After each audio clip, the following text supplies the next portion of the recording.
Howdy guys, Cub here. Welcome back to another snapshot video. This is the first Minecraft 1.12 Snapshot 17w06a.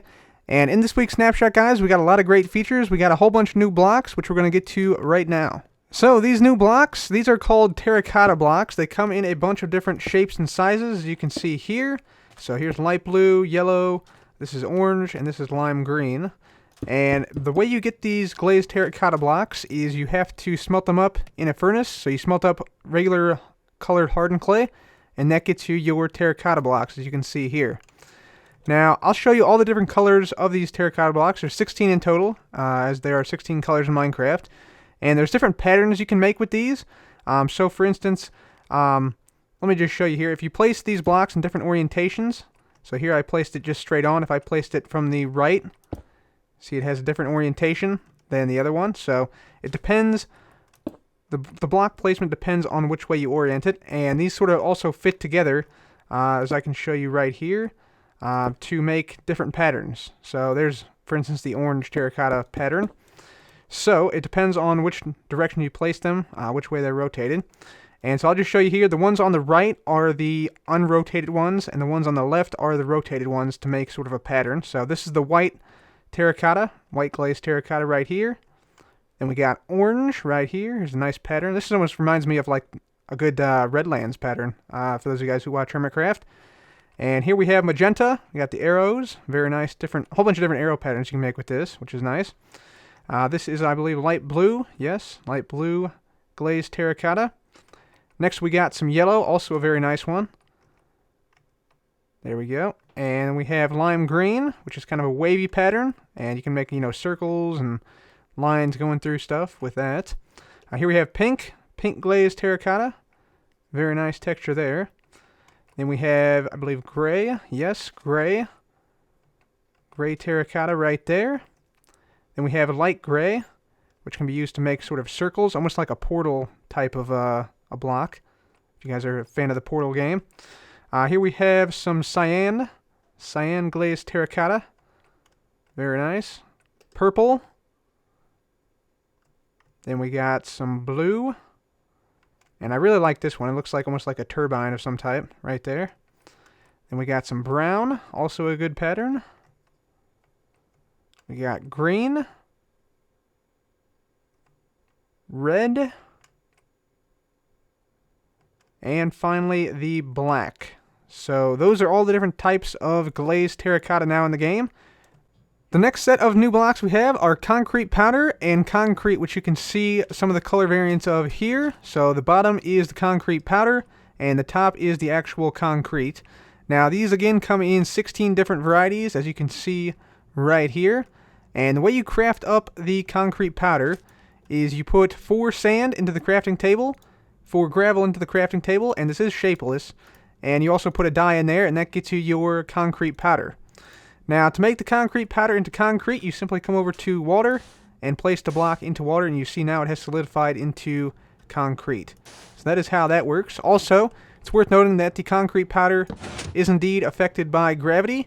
However, if the concrete powder block falls into water, then once it hits the water surface, it will solidify into concrete. In addition to the concrete and terracotta blocks, the colors for wool have changed a little bit. So you can see, for instance, the yellow is a little bit different than it used to be. The cyan is also different. The purple is a little bit different.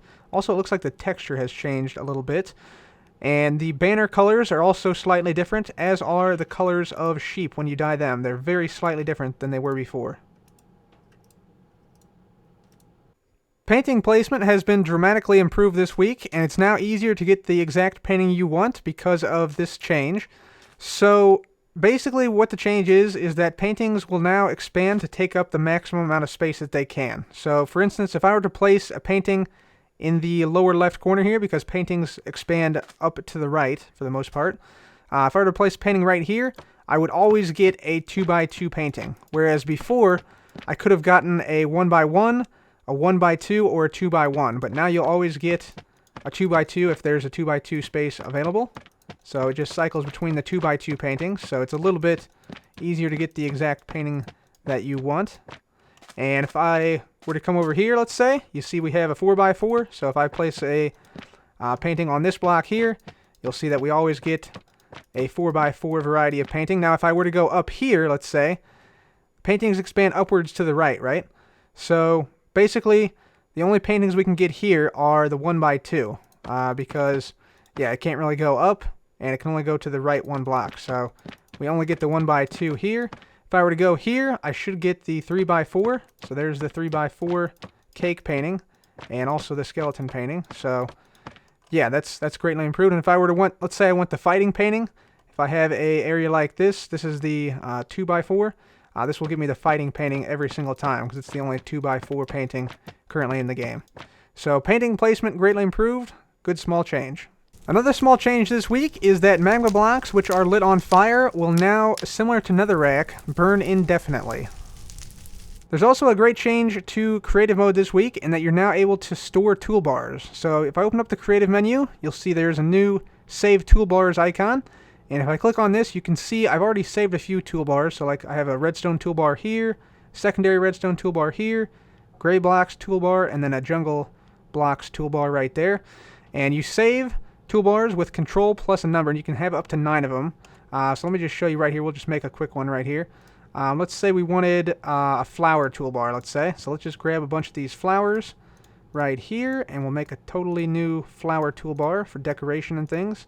Let's just put those back, and let's see, we want red. Got that. Let's also get a dead bush in there, and also some ferns in there. So let's say we wanted to save this toolbar. All we got to do is hit Control plus 5, and you see it says Item Toolbar Saved, and we can restore it with Shift plus 5. So, yeah, all we have to do now is, whenever we want it, we just hit Shift, hit the number 5, and there we go.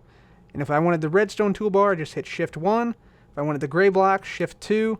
And so this is easily going to allow you to save toolbars, and this actually works across worlds too, by the way. So if you went into another 1.12 Snapshot world, you'd be able to pull those up there as well. So very, very useful tool for creative map makers and builders.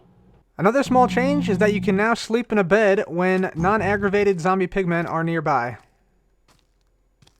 Finally, since we have a little bit of a new color scheme, map colors were updated to represent the color palette more accurately, and they now appear a little bit brighter and a little bit more saturated than they did before. So that is it for me today, guys. Hopefully you enjoyed all the new blocks and all the new features, and as always, thank you so much for watching. This has been Cub. Goodbye.